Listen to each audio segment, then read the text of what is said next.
दर्शन करब तहर। देखी भीड़ लागल बा अपार की दर्शन करब तहर।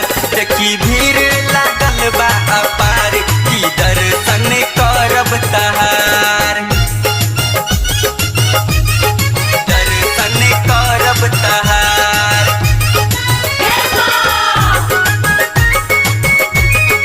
दर्शन करब तहर। बोला बोला खावे वाली मैया की। भोरे से आइल बानी तहरे शरण में, हमरो तू रखी हम अपना नयन में। अपना नयन में भोरे से आइल बानी तहरे शरण में, हमरो तू रखी हम अपना नयन में। हम बानी अब पकिया लाचार की दर्शन करब तहर। देखी भीड़ लागल बा अपार की दर्शन करब तहर। दर्शन करब तहर।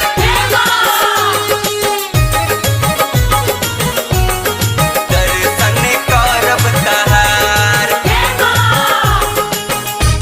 बोला बोला शीतला मैया की। तू ही करेलु मैया सबके दुख दूरी, हमर काहे ना बुझेलु मजबूरी।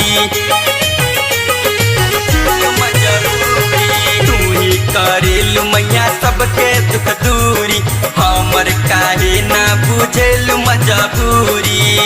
हम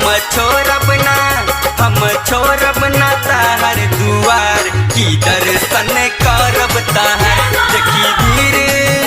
देखी भीड़ लागल बा अपार की दर्शन करब तहर। दर्शन करब तहर।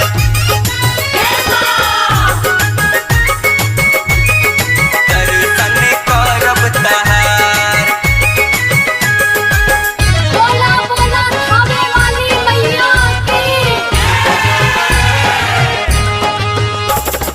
तहरे से जुड़ल माँ दुनिया के आस हो, कबो न करिह तू देव के निराश हो। तहरे से जुड़ल माँ दुनिया के आस हो, कबो न करिह तू देव के निराश हो। राइटर ससियो लगा बता गुहार की दर्शन करब तहर।